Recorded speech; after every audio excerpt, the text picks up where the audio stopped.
Bismillahirrahmanirrahim.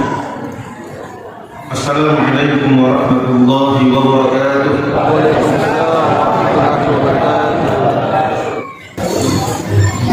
Alhamdulillahilladzi arsala rasulahu bil huda wa dinil haqq liyudhhirahu 'ala dini kullihi wa kafa billahi shahida. Wassalatu wassalamu ala man la nabiyya ba'dahu sayyidina Muhammad wa ala alihi wa sahbihi wa mawalah. Subhanaka la ilma lana illa ma 'allamtana innaka antal alimul hakim. Wa la haula wa la quwwata illa billahil aliyyil azim. Amma ba'd. Yang terhormat Pak Dadi Kepala Satuan 7, yang terhormat Pak Kapolres yang hari ini beroleh Pak Kasat, yang saya hormati Pak Sekam Kalimantan Barat, kemudian ada Pak Iwan Masjid dan Wakil Khusus Kepala kita Pak Haji Hussein, dan seluruh jemaah yang saya mohon maaf tidak bisa menyebutkan satu persatu. Yang pertama dulu saya ingin sampaikan dalam ceramah ini adalah dalil mengapa kita memperingati Maulid ini. Sebenarnya sudah ada bukunya yang ditulis oleh seorang ulama besar di Mekah yang juga masih cucu Rasulullah SAW, Syekh Muhammad Alwi Al-Maliki Al-Hasani. Oleh ini sudah lama meninggal dunia, dan peraturan di Mekah dengan Madinah, jenazah itu dalam waktu tertentu diangkat dan dipindahkan ke penampungan. Tapi sampai hari ini belum dipindahkan karena jenazahnya masih utuh. Kan kalau sudah tinggal keluar diangkat dipindahkan, dan sampai hari ini belum dipindahkan karena sudah berkali juga digali tetap belum dipindahkan kembali. Beliau ini pernah menulis buku tentang Maulid. Isinya itu saya lihat 21 dalil kenapa kita memperingati Maulid. Ini perlu saya jelaskan. Dan sebab ini masih mampu dinamun. Nah sebab tidak ada. Dan mereka itu belajarnya hanya dari buku dan Google. Ini perlu diperjelaskan. Saya mungkin tidak bisa menjelaskan 21 dalil itu, mungkin hanya 4 atau 5 saja yang cukup buat ini. Yang pertama, Nabi sendiri memperingati Maulid. Dalam suatu hadis dijelaskan, Abi Qatadah meriwayatkan, Su'ila Rasulullah sallallahu alaihi wasallam an yaumil itsnain, an shaum yaumil itsnain. Nabi sallallahu alaihi wasallam pernah ditanya tentang puasa hari Senin, karena hari kalau Senin kan sudah puasa. Ini orang bertanya tentang puasa Senin, kenapa Nabi berpuasa pada hari Senin? Boleh menjawab, fihi wulidtu wa fihi uhiya ilayya. Karena pada hari Senin itu saya dilahirkan dan saya menerima wahyu untuk pertama kali. Jadi Nabi memperingati Maulidnya itu tiap minggu, Pak, dengan cara berpuasa. Kita memperingati Maulid Nabi dengan cara mendengarkan ceramah, mendengarkan pembacaan dari Al-Quran, dan mungkin nanti ke depan mungkin ada salawatnya. Jadi salawat nanti insyaallah ya, inisiasi supaya salawat lebih lengkap lagi. Jadi kalau ada orang mengatakan tidak ada dalil dari peringatan Maulid, hanya mengatakan saya berpuasa pada hari Senin karena pada hari itu saya dilahirkan. Jadi peringatan Maulid yang minggu. Yang kita peringati malam ini sebenarnya bukan hari Maulid, bukan juga tanggal Maulid. Kalau hari ini kan Senin. Kalau tanggal kita adalah Rabiul Awal, yang kita peringatinya adalah bulan Maulid. Bulan Maulid. Ini dari pertama. Dari yang kedua, Nabi sendiri itu sangat memperhatikan keterkaitan waktu dengan peristiwa-peristiwa besar keagamaan. Saya mencontoh satu saja. Puasa hari Asyura. Tanggal saya puasa hari Asyura 10 Maret. Betul. Ketika nanti mendapati orang-orang Yahudi puasa pada hari Asyura, kami akan bertanya kepada mereka, untuk apa kalian puasa hari ini? Mereka mengatakan, hari ini adalah hari besar bagi kami, karena pada hari ini Nabi Musa alaihissalam beserta Bani Israel diselamatkan oleh Allah dan Fir'aun ditenggelamkan. Nabi Musa dulu berpuasa sebagai bentuk rasa syukur kepada Allah, maka kami pun berpuasa untuk memperingati hari ini. Terus Nabi mengatakan, "Fanahnu ahaqqu wa aula bi Musa minkum." Kami lebih pantas dan lebih layak untuk mengikuti Nabi Musa daripada kalian. Maka kami memerintahkan para sahabat untuk berpuasa dengan catatan kalau kita panjang umur sampai tahun depan kita puasanya 2 hari agar beda puasanya dengan orang-orang Yahudi.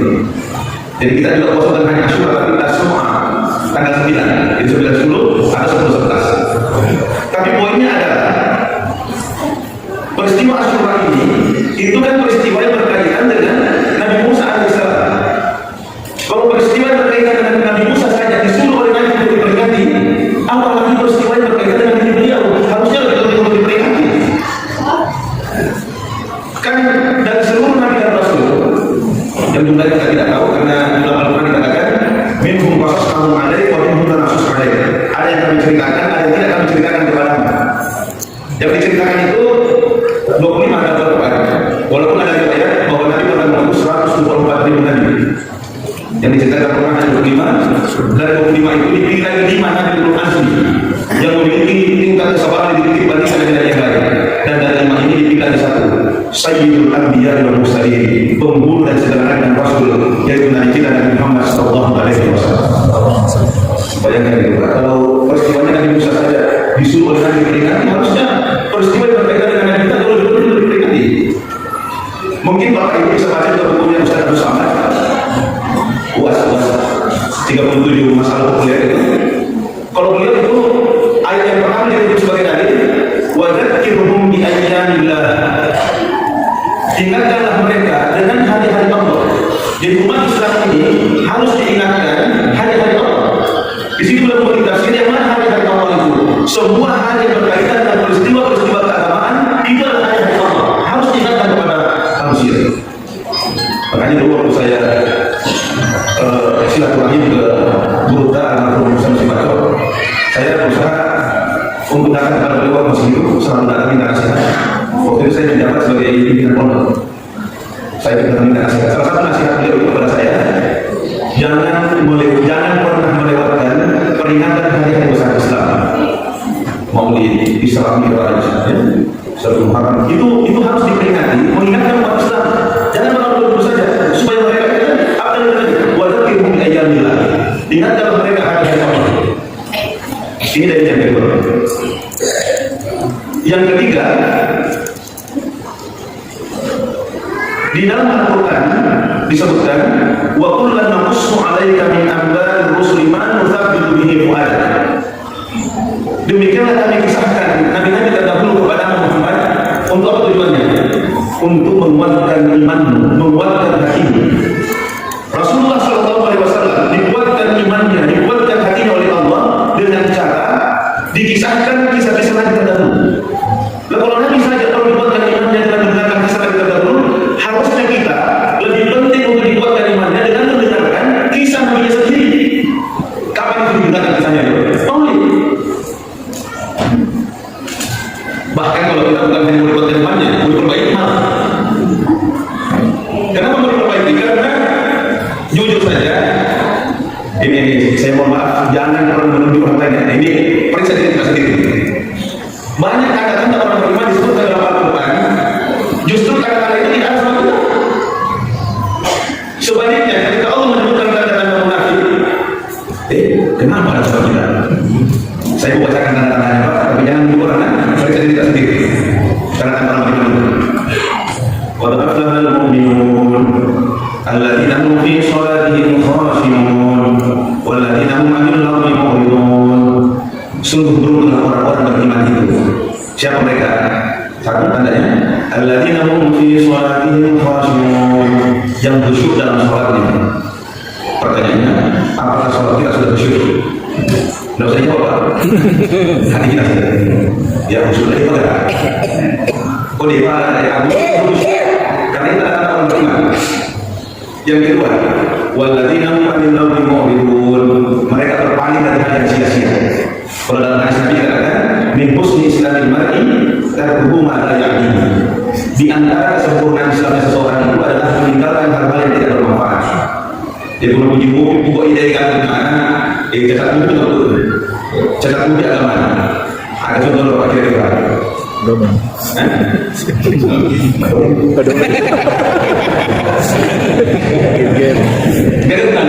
Enggak tahu ini. Enggak.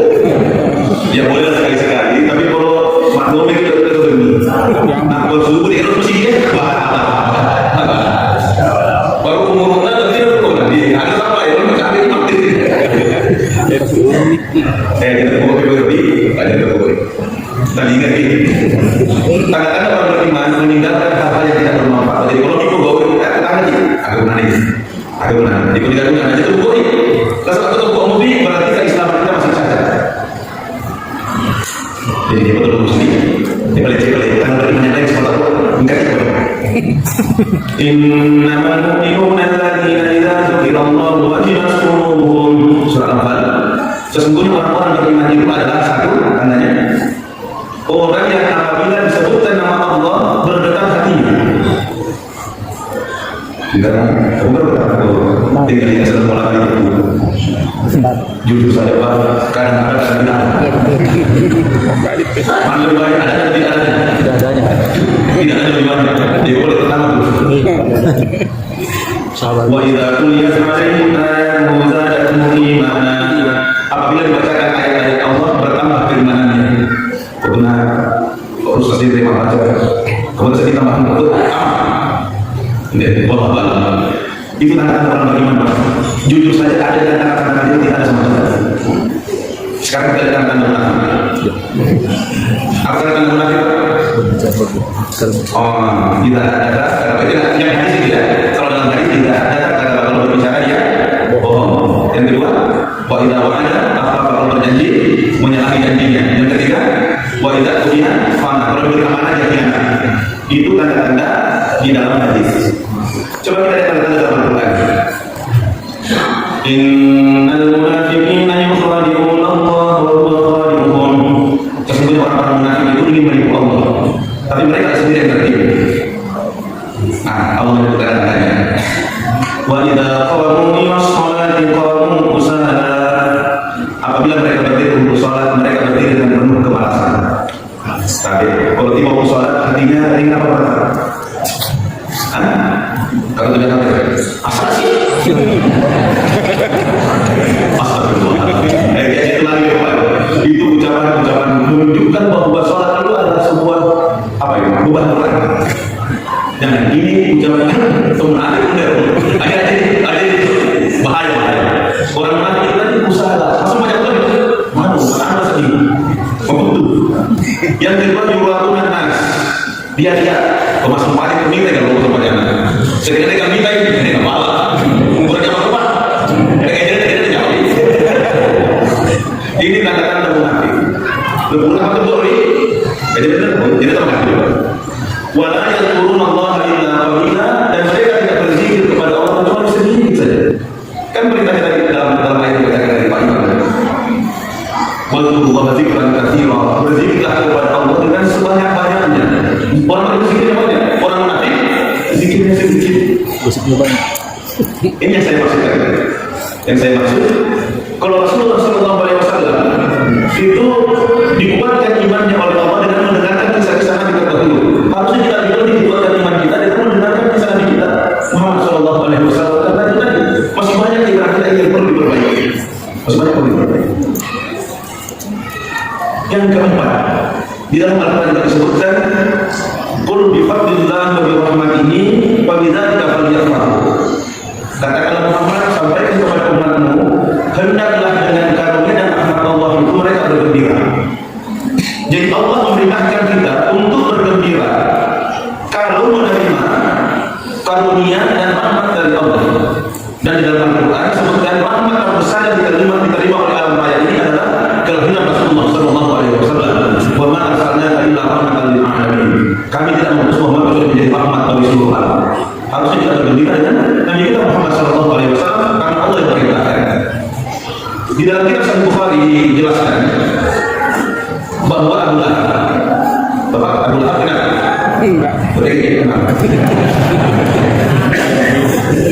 Di dalam Al-Quran tabat yada abi ila abi wa takabur. Jadi Abu Lahab itu diangkat oleh Allah di dalam Al-Quran karena mencaci maki Rasulullah SAW. Namun demikian dalam Sahih Bukhari dijelaskan bahwa setiap hari Senin itu Abu Lahab diringankan siksanya oleh Allah. Kenapa diringankan siksanya? Karena dulu ketika Rasulullah SAW lahir dia bergembira. Saking gembiranya dia membebaskan budak yang bernama Suwaibah. Kemudian Suwaibah ini pernah merawat Nabi. Karena kegembiraannya itulah dihargai oleh Allah. Diringankan sisanya kalau ada sendiri.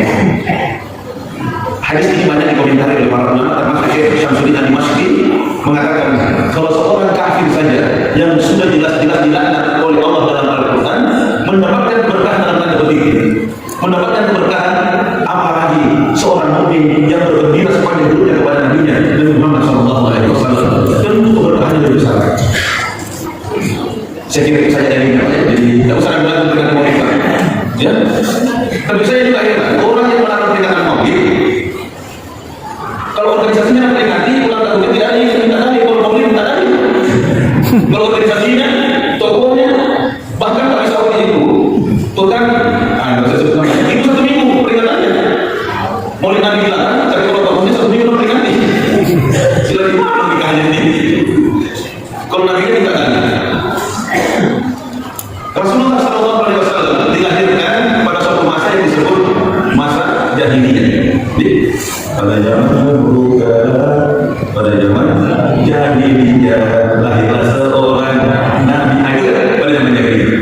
Tapi kalau saya ingatkan bahwa jahiliyah ini bukan waktu, bukan tempat, tapi dia adalah sifat. Orang yang tidak menggunakan akal sehatnya, tidak menggunakan hati nuraninya, itu adalah jahiliyah. Walaupun dia sekolah tinggi, tapi kalau akal sehatnya dia tidak gunakan, hati nuraninya dia tidak gunakan, maka itu jahiliyah. Maka kalau begitu, jahiliyah itu masih mungkin ada sampai hari ini, Pak, karena itu tanpa bukan tempat. Contoh kejahilian mereka dulu itu adalah membunuh bayi perempuan. Membunuh bayi perempuan. Kalau anak laki-laki lahir, boleh gembira, diumumkan, dipamerkan, digendong keliling. Tapi kalau bayi perempuan malu, sembunyikan. Bahkan di antara mereka membunuh bayi. Bapak Ibu, masih ada pembunuhan bayi hari ini? Masih. Berarti masih ada jahiliyah. Bahkan lebih jahiliyah daripada jahiliyah dulu. Kalau jahiliyah dulu itu membunuhnya setelah bayi lahir. Jahiliyah sekarang belum lahir sudah dibunuh dengan cara aborsi. Wah, lebih jahiliyah lagi. Yang kedua, jahiliyah dulu itu hanya membunuh bayi perempuan. Jahiliyah sekarang tidak dinyari. Laki-laki perempuan sama saja, dia bunuh. Lebih jahiliyah lagi. Yang ketiga, jahiliyah dulu itu memang tidak berpendidikan, kita sekolah. Kalau jahiliyah sekarang, dia sarjana. Yang keempat, jahiliyah dulu itu membunuhnya betul-betul karena alasan ekonomi. Jadinya tidak semua bayi perempuan itu dibunuh. Kalau bayi mana ini orang muda yang mana? Tidak begitu. Ternyata kan masih ada, tidak semuanya dulu. Yang membunuh anaknya itu hanya orang-orang miskin. Walaupun kemudian Al-Quran meluruskan, wala taqtulu auladakum khasyata imlaq, nahnu narzuquhum wa iyyakum. Janganlah kalian membunuh anak-anak miskin, kami yang beri rezeki kepada mereka dan juga kamu. Nah, itu alasannya membunuh karena alasan ekonomi. Kalau jadi sekarang apa alasannya? Masih diri. Tapi dia masih dibunuhi. Betul kan? Wasit kita masih diri. Ini lebih jahiliyah lagi. Dan jahiliyah dulu itu sebelum anaknya dibunuh, itu dimandi, dikasih mandi, kasih pakai bagus-bagus, bawa tempat yang jauh, bawa eksekusi. Jadi sekarang TK, Pak Utang atau pasti nanti tempat apa? Makanya dakwah tidak boleh berhenti.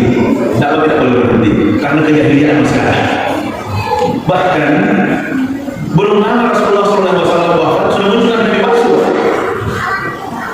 Itu jarak Nabi dengan munculnya Nabi palsu itu sangat dekat. Apalagi jarak kita dengan sekarang ini lebih jauh lagi. Makanya dakwah itu harus lebih intensif lagi. Apa sekarang kita akan palsu muncul? Pernah kita akan palsu muncul? Pernah, bahkan mereka palsu juga ada. Dia itu mengaku mereka itu dia melatih sebagai mereka itu. Kalau yang mengaku sebagai mereka itu aman besar ya. Jadi waktu di Polda Metro kan baru ada ditangkap, dikasih ketemu. Ya ini kau kenal nggak sama Aman Ustaz ya? Tidak.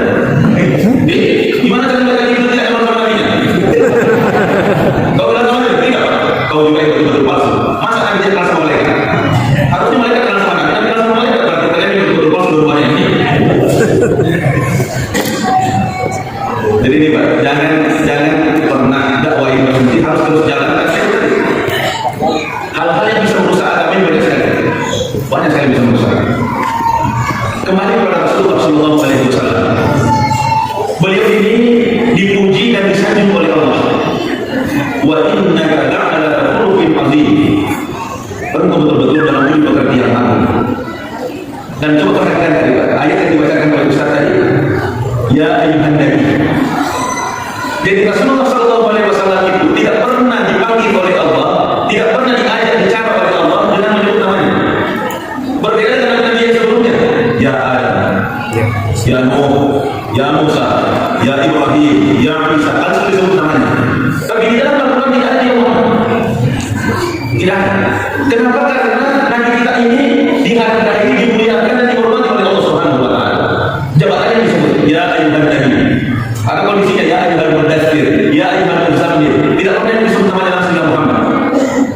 Makanya kita, tradisi kita di Indonesia, Ahlus Sunnah wal Jamaah, wabil mazhab Syafi'i, itu biasa kita ada mengucapkan atau menyebut nama Nabi langsung. Makanya bisa kita menggunakan sayyidina. Kenapa coba lihat dalam Al-Quran surah An-Nur nanti, dua ayat terakhir di penghujung. La taj'alu du'a rasuli bainakum ka du'a'i ba'dikum ba'dha. Janganlah kalian menjadikan panggilan kepada Rasul itu sama dengan panggilan kalian kepada sebagian yang lain menyebut nama. Kan kalau ada memanggil Nabi, ya Muhammad, itu oleh Allah. Jangan memanggil Nabi sama dengan memanggil orang lain. Beliau ini Sayyidul Anbiya wal Mursalin dan Allah sendiri tidak pernah menyebut nama yang lain. Makanya kita budaya kita karena kita menyebut nama orang langsung biasa kita Sayyidina. Ada orang bilang tidak. Oke, kalau kita menggunakan sayyidina silakan. Itu namanya ittiba'us sunnah, mengikuti sunnah karena Nabi memang dalam sholat tidak menggunakan sayyidina. Kenapa tidak menggunakan sayyidina? Karena namanya boleh mengatakan Allahumma sholli ala Muhammad karena beliau itu. Tapi kita menggunakan sayyidina untuk menghormatkan. Karena Allah kan melarang kita menyebut atau memanggil nama Nabi sama dengan memanggil orang lain. Jadi kalau Nabi tidak mau, tidak usah. Tapi jangan menggunakan sayyidina karena ada orang dalam Al-Quran memanggil Nabi menyebut nama Nabi sama dengan menyebut orang lain. Dan ulama kita menjadikan dalil bahwa akhlak itu didahulukan daripada perintah. Coba lagi, akhlak didahulukan daripada perintah. Ini kalau misalnya nanti kan tidak berpenuh di depan sini, diturun saja. Dan itu tiga angka, 1, 2, 3. Nabi itu ketika masih hidup, beliau khutbah itu di tanggal ketiga. Ketika beliau wafat, digantikan oleh Sayyidina Abu Bakar sebagai khalifah. Khalifah Abu Bakar itu tidak boleh naik di tanggal ketiga. Boleh hanya sampai tanggal kedua saja. Kenapa? Kalau saya di tanggal ketiga, maka saya sama dengan Nabi. Akhlak menghormati Rasulullah. Di tanggal kedua dia berdiri. Ketika Khalifah Abu Bakar wafat, digantikan oleh Khalifah Umar. Khalifah Umar tak boleh di tanggal kedua.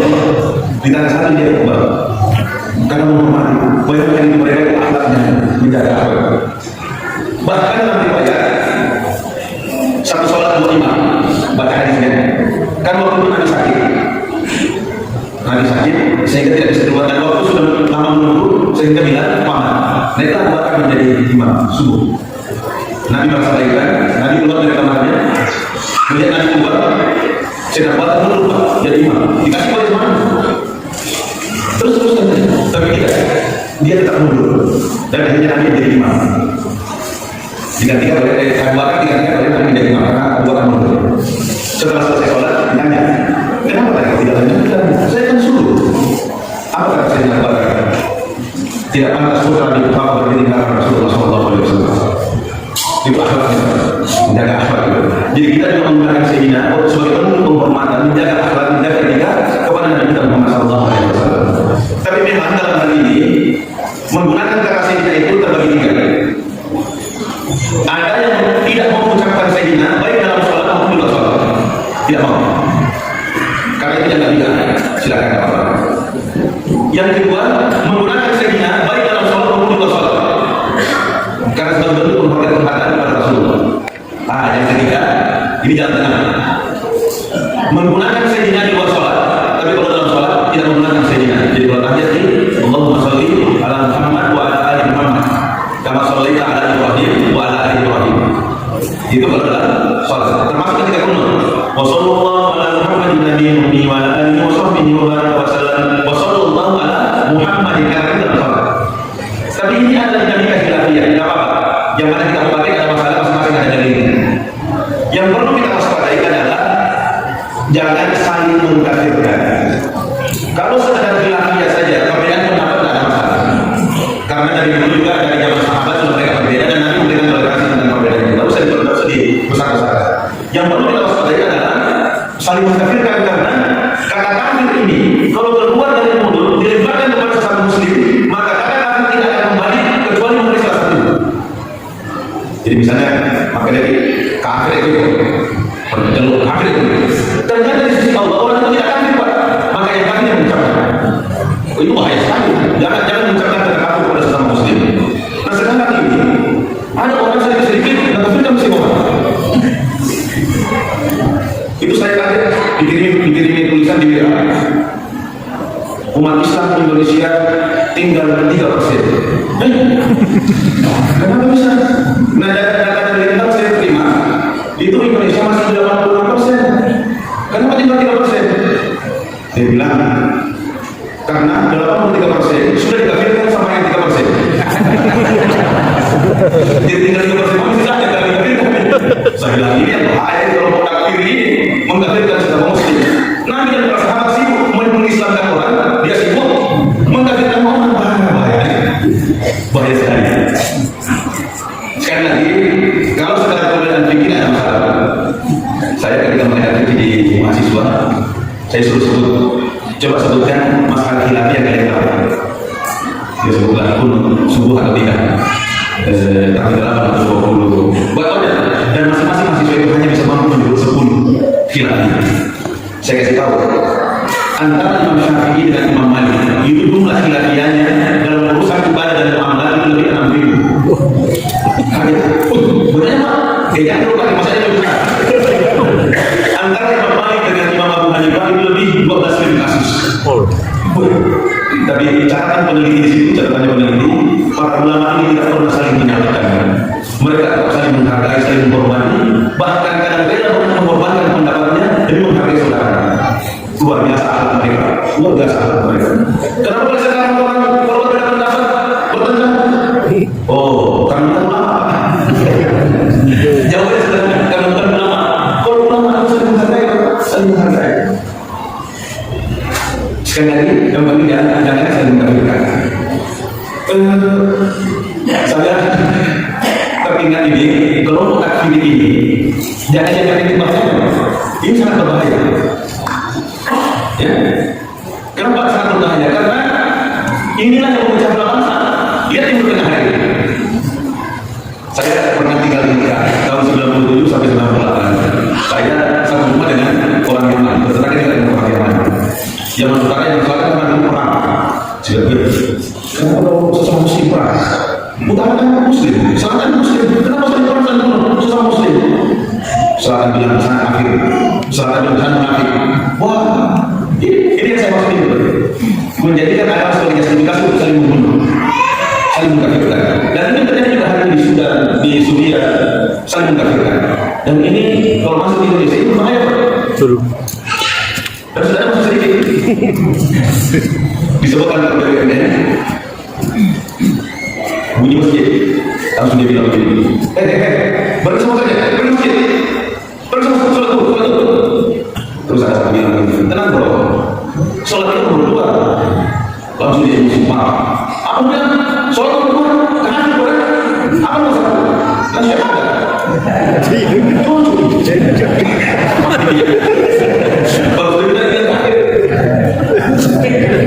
soal nomor berapa? Nomor 1 baru lagi lagi. Ini yang saya maksud. Jangan mengkafirkan orang bersatu. Ditanya dulu apa alasannya. Jangan sedikit kafir. Bahaya. Ya. Rasulullah SAW dalam dakwahnya itu berbeda dengan nabi-nabi terdahulu. Nabi-nabi terdahulu kalau dakwahnya sudah ditolak, apa banyak? Hancurkan ya Allah. Itu banyak itu dalam Quran. Jangan sisa orang kafir satu orang pun ya Allah. Habis mereka. Demikian pula Nabi Lut, Nabi Saleh. Tapi Rasulullah SAW apa banyak?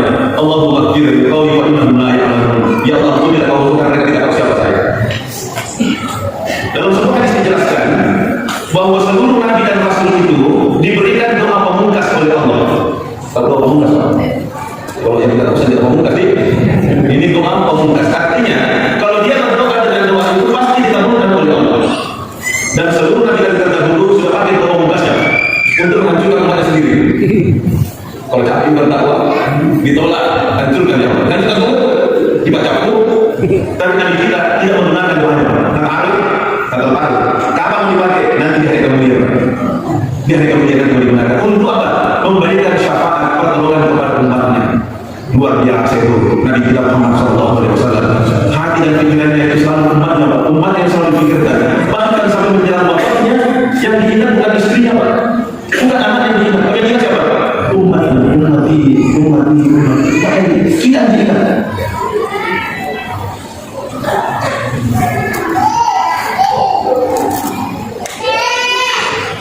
Lalu bagaimana dengan kita? Apa kita bisa berikan pikiran? Bahkan dulu salawat kepada sehari. Bahkan dulu salawat. Itu menandakan bagaimana tingkat kecintaan kita kepada Nabi Muhammad SAW.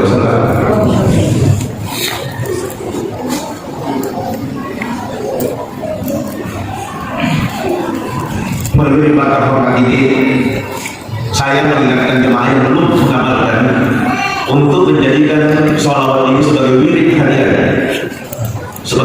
harian, minimal 100 sholawat itu hanya 25 menit. Allahumma shalli ala sayyidina Muhammad wa ala ali sayyidina Muhammad. Hanya 100. Tapi kalau kita ingin lebih, tentu kemuliaannya juga lebih. Ada saya terima ijazah dari seorang ulama, namanya salawat Syajaratul Nuhud, salawat kebutuhan. Ini mengeluh tentang kehidupannya yang tidak mencukupi kebutuhannya. Terus diajari, kira-kira kalau kau punya uang, tinggal ambil uang dari pohon. Caranya gimana? Setiap selesai sholat isya dan sebelum tidur, baca salawat kepada Nabi 400 kali. Allahumma shalli ala sayyidina Muhammad wa ala ali sayyidina Muhammad. Allahumma shalli wa sallim ala sayyidina Muhammad wa ala ali sayyidina Muhammad. 400 kali.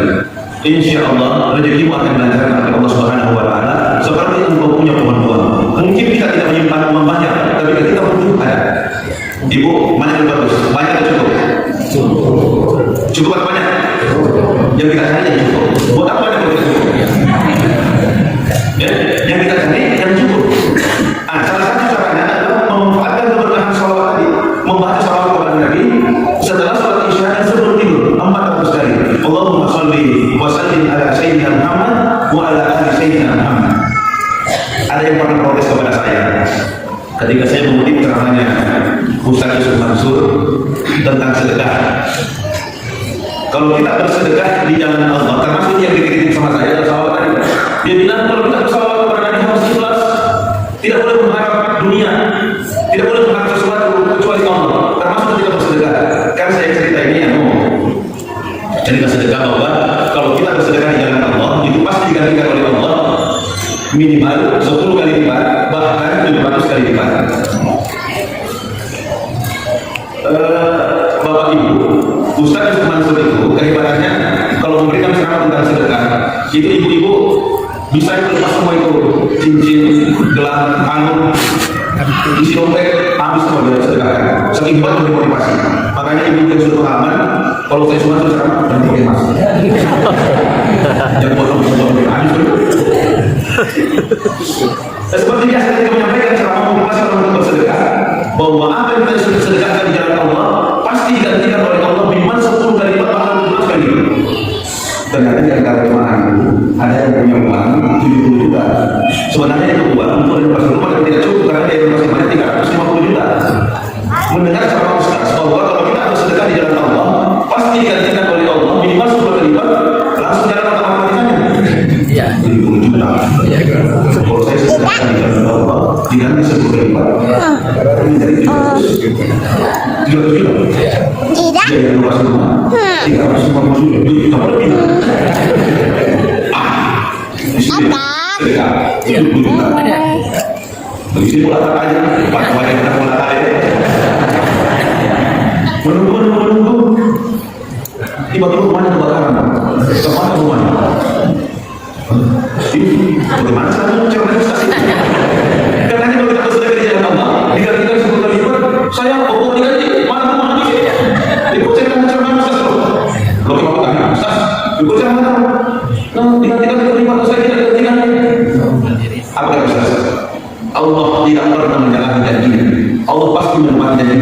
Cuma caranya dan waktunya terserah kepada Allah, bukan menurut cara pikiran kita. Pasti digantikan oleh Allah menepati janjinya. Cuma caranya dan waktunya terserah kepada Allah. Karena dari kamu akan itu apa yang bagus. Dan dia bertahan hidup dengan jualan nasi dan ayam pikir. Tapi ternyata untungnya banyak. Dari sewa jadi beli, dari satu jadi dua, dan terakhir saya lihat wacana Kompas TV sudah cabang 36. Dan satu cabang itu setiap malam keuntungannya itu net itu sekitar 500.000 kali 36. Dilakukan oleh Celaka tiap jam. Cuma ada hasil apa tadi? Jadi malam 36 kali 500.000.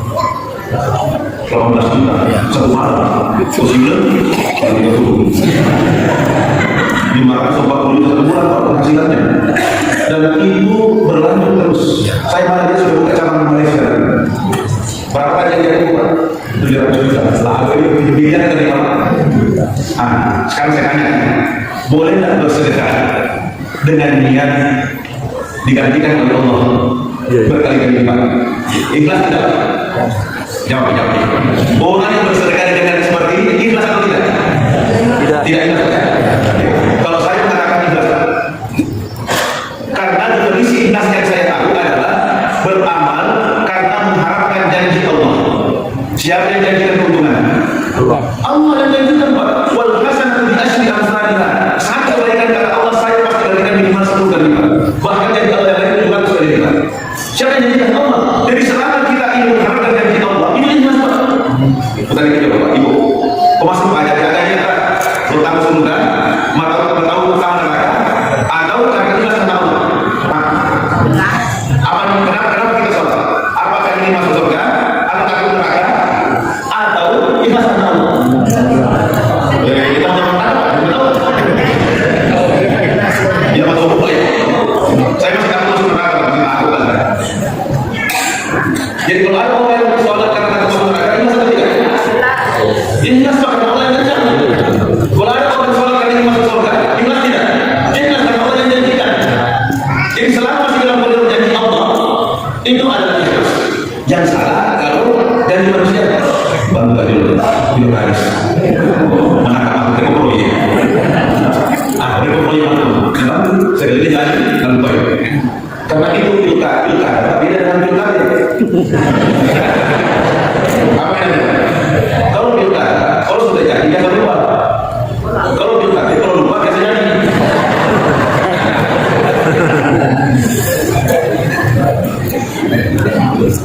Jadi saya ulangi tadi, orang yang bersedekah dengan niat supaya berlipat itu yang kembali, itu menurut saya masih ikhlas, karena yang diharapkan adalah janji Allah.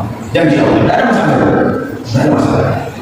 Yang salah tadi kalau kita mengharapkan janji manusia itu salah. Kalau kita berbuat karena mengharapkan manusia, kecewa.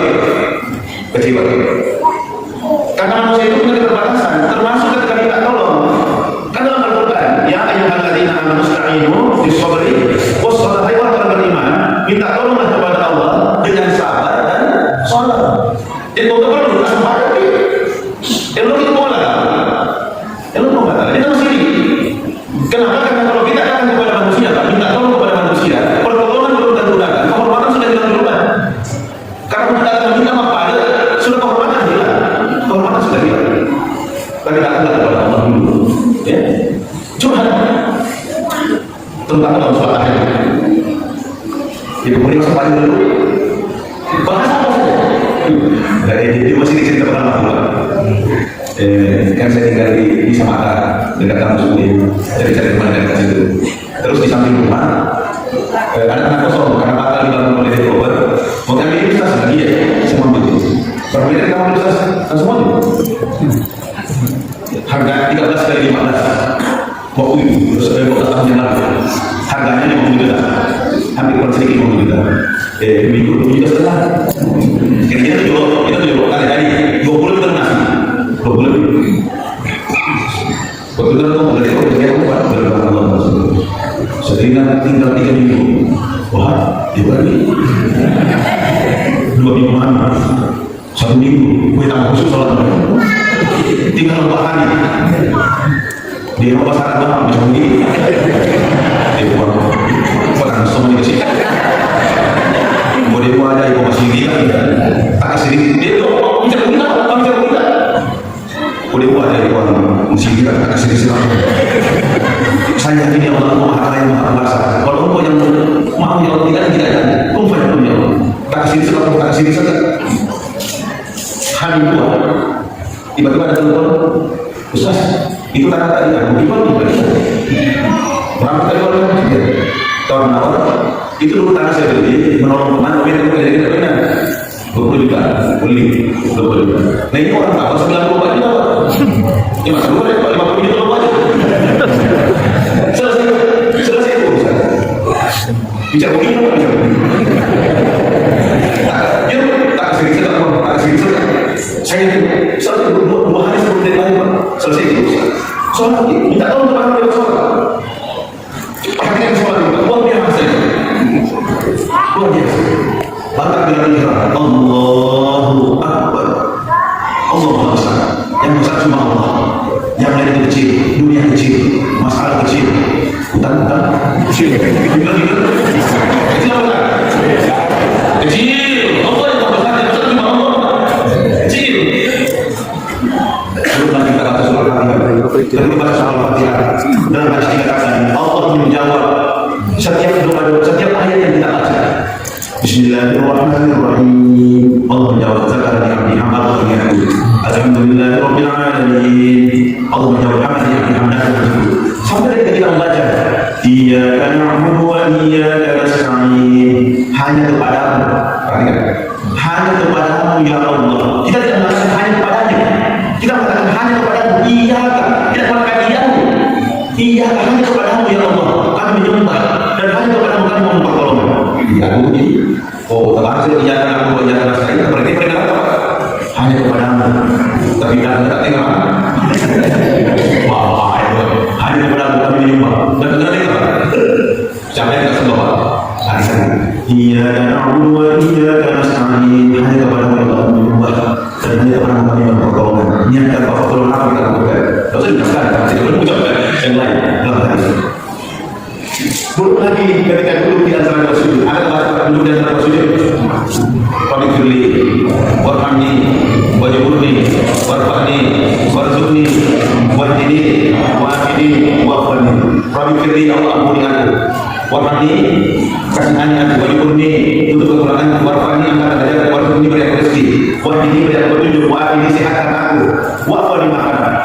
Ada masalah, mana sakit, wa'afini, sehatkan aku ya Allah. Rumah pengajaran saya, warzuqni, beri aku rezeki, pusing nih, kalau wahdini, beri aku petunjuk ya Allah. 8 permintaan dalam sholat itu sudah mencakup seluruh kebutuhan dunia akhirat. Mungkin selama ini tidak terasa, karena terkejar lagi. Bukan cara tadi. Atau memang tidak paham dengan artinya, itu masalahnya. Dulu kita amat hari, saya tidak tahu masih dapat tidak. Kalau amat hari di sini dulu harus mengajar tentang masih dapat. Saya dapat kerja dengan Menanti. Jadi saya dikirim ke sana. Nah waktu itu saya paham, saya dikasih dari Kementerian Hidayah juga bermarah. Pas masih masih kita masuk ke sana. Apa pas nasi juga? Jadi selesai sholat, pulang ke asrama. Kenapa sholat belum masuk lagi? Belum baca, belum saja. Kalau bisa siapa yang masuk lagi? Dia cara bacanya. Kalau kita akan membaca doa dan dosa itu bagaimana bacanya? Kalau itu di warham Tuhan, kalau di sana tidak begitu, jangan begitu. Kalau itu di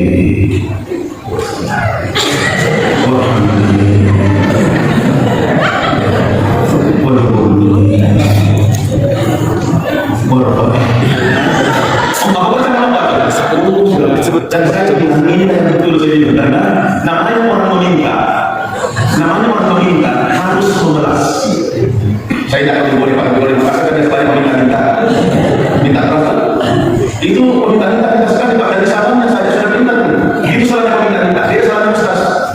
Kalau Ustaz salah bilang Assalamualaikum warahmatullahi wabarakatuh. Kalau Ustaz, tapi kalau permintaan kita pakai salah apa benar?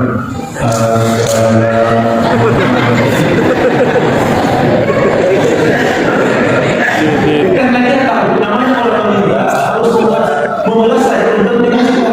Apalagi kalau saya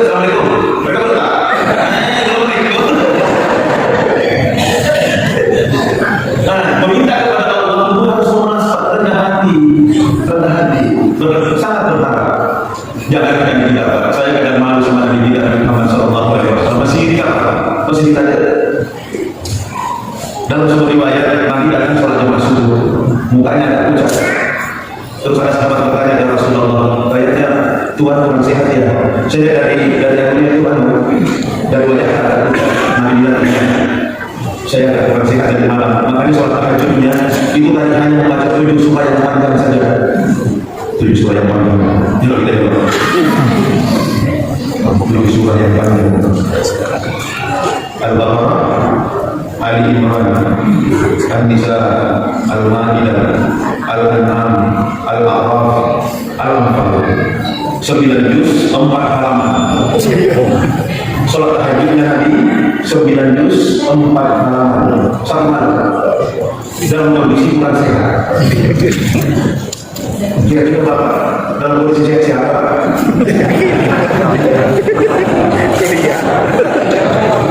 Padahal Nabi kita ini sudah dijamin, dijamin surga, dijamin ampun dosanya. Sholat tahajudnya masih begitu panjang, Pak.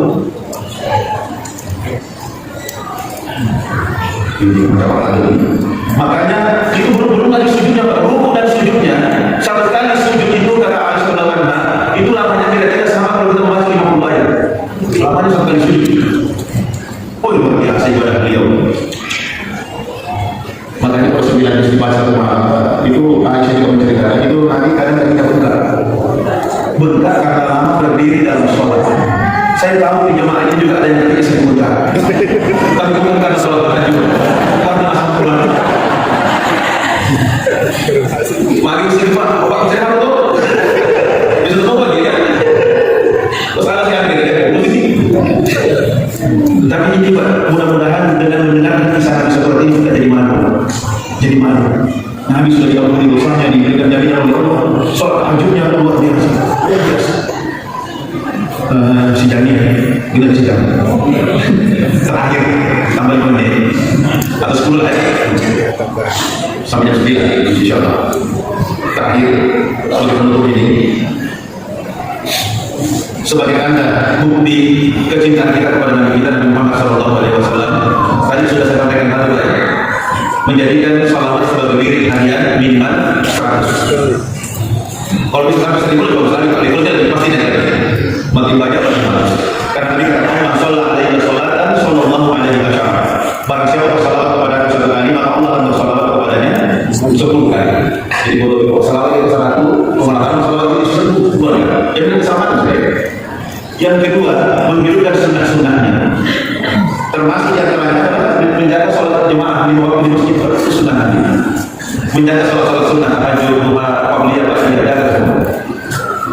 Kalau misalnya dari keimanan kita belum mampu sampai menjaga 5 waktu di masjid, mulai pertama dari subuh, dari subuh dulu jaga, isya, asar, zuhur, maghrib, usahakan. Ibu, kalau subuh itu suami kita dan anak-anak laki-laki suruh masjid ini, jangan sholat di rumah. Karena kalau laki-laki itu sholat subuhnya di rumah, itu namanya laki-laki solehah. Laki-laki sholatnya di mana? Di masjid. Laki-laki sholat di masjid, sholat berjamaah. Itu sunnah kan? Sekedar benar. Abdullah bin Muhammad itu kan orang buta itu. Datang kepada Nabi, minta izin ya Rasulullah, mohon izin. Saya ini kan orang buta. Kadang mau ke masjid tidak ada yang turun saja. Boleh nggak saya sholat di rumah saja? Terus Nabi bilang, atas mau tidak?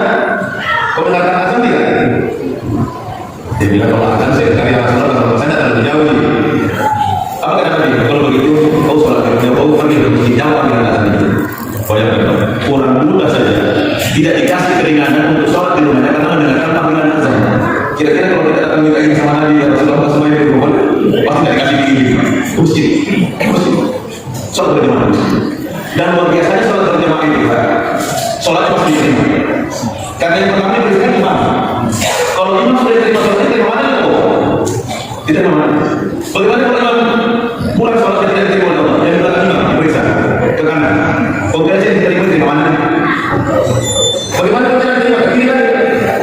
Selanjutnya yang kedua, bagaimana kalau kita lagi diterima? Kata Allah kepada malaikat, terimalah sholat mereka karena mereka adalah berjamaah. Barangkali berjamaah. Keluar. Jadi pemakai zaman itu pasti dari semuanya, pasti dari mana. Jadi jaga, ya, jaga. Itu sunnah Rasulullah SAW. Kemudian yang qabliyah ba'diyah. Kalau belum bisa semuanya, minimal yang pakai dulu.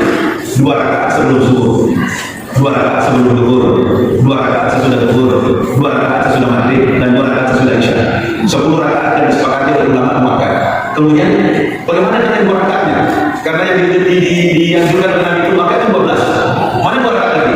Ada yang mengatakan sebelum asar, ada yang mengatakan sebelum zuhur. Jadi sebelum zuhur itu 2 kali 2 dan maka semua menurut pendapat yang mengambil zuhur. Terus saya bertanya, kenapa zuhur banyak sekali sholat sunnahnya qabliyah dan ba'diyahnya? Tadi katakan saya itulah kita buka pada saat tersebut, makanya sholat sunnahnya banyak pada waktu zuhur itu. Nah, kalau bisa semuanya kita ambil, lebih bagus lagi, Pak. Lebih bagus lagi, tapi minimal yang 12 rakaat tadi itu kita jaga betul. Kalau tidak bisa semuanya tadi, yang 2 rakaat tadi, pilih lagi. Apakah nanti yang sebelum asar atau sebelum zuhur 4 rakaat 2 kali 2 tadi? Ini yang saya maksud menghidupkan sunnah-sunnah Rasulullah SAW yang amalan-amalannya tadi itu. Kemudian yang ketiga, menjaga warisannya. Apa warisan Rasulullah SAW? Al-Quran dan As-Sunnah. Taraktu fikum amrayn. Saya tinggalkan kepada 2 perkara. Ma in tamassaktum bihi ma lan tadillu abada. Selama kalian berpegang kepada keduanya, kalian tidak akan tersesat. Kitab Allah wa sunnah Rasulullah. Al-Quran dan Sunnah Rasulullah. Untuk tahap pertama, saya menganjurkan supaya kita membaca Al-Quran tiap hari. Tiap hari, jangan sampai berlalu 1 hari tidak membaca Al-Quran sama sekali. Dan luar biasanya Al-Quran ini, umur berapapun mau belajar tidak ada masalah. Karena dalam Al-Quran sudah dikatakan bahwa Allah sabda Al-Quran dan dzikri mahal dimudahkan. Sungguh telah kamu menggunakan Al-Quran untuk dipelajari. Siapa yang dipelajari? Kalau ilmu lain, waktu ketika aku itu yang tidak sisa dia. Tapi kalau Al-Quran umur berapa mau mulai tidak ada masalah. Waktu anak tetangga saya sudah di Jombang, ada anak yang ada saya orang, tamat sana dia SMP Pak, sudah hafal 30 juz Al-Quran. Waktu mereka wisuda, ada satu wisuda wanita itu orang tua, usia 60 tahun, pakai seragam santri, dipakai sama dengan santri lain, usia 60 tahun, dia pensiunan TNI. Waktu pensiunan TNI, TNI pensiun yang 54, dia kemudian melamar menjadi security, usia 54, 6 tahun kemudian 60 tahun, dia hafal Al-Quran 30 juz. Jadi dia sudah bersama santri. Kita yang saya maksud, bayangkan pensiun baru mulai menghafal Al-Quran usia 60 tahun tamat 30 juz. Kenapa bisa? Karena dia ikhlas dan bersungguh-sungguh. Ikhlas dan bersungguh-sungguh. Sehingga dimudahkan oleh Allah. Karena Allah berkata, "Walau mana sabda Al-Quran, sungguh telah kami mudahkan Al-Quran." Jadi kalau ada orang yang belajar Al-Quran susah, masalahnya bukan pada Al-Qurannya. Mungkin kurang ikhlas atau tidak bersungguh-sungguh. Kalau tidak ikhlas dan bersungguh-sungguh, umur berapa pun tidak ada masalah. Jadi jangan pernah mengatakan bercorak. Ada dokter sendiri yang diantoi bahasa syukurlah dia ternyata ada kami jiwa berbapak tidak ada jiwa. Beliau malu. Masuk Islam itu saya itu sudah satu yang membuka yang masuk Islam. Kemudian kalau belajar Al-Quran dari belajar guru menjadi sampai lancar 2 bulan dulu. 2 bulan saja. Kenapa bisa begitu cepat? Karena dia akan bersungguh-sungguh. Kenapa anak-anak sampai 2 tahun itu teman-teman? 2 tahun mengajar benar. Kenapa bisa? Karena mungkin kurang ikhlas dan tidak bersungguh-sungguh. Maka perlu dimotivasi itu pada Al-Quran. Kemudian yang terakhir, menjaga para pewarisnya. Kalau tadi menjaga warisannya Al-Quran dan hadis. Kalau menjaga warisnya adalah al-ulama warathatul anbiya. Ulama itu adalah waris para nabi. Jadi kalau kita mencintai Rasulullah SAW, maka kita juga harus menghargai para ulama, mencintai para ulama. Saya kira demikian Bapak Ibu sekalian yang sempat saya sampaikan. Walaupun tidak sistematis, tapi mudah-mudahan ada yang bisa diambil manfaat dibawa pulang menjadi korban hidup untuk keselamatan akhirat. Amin ya rabbal alamin. Saya kira demikian, mudah-mudahan Allahumma qina wa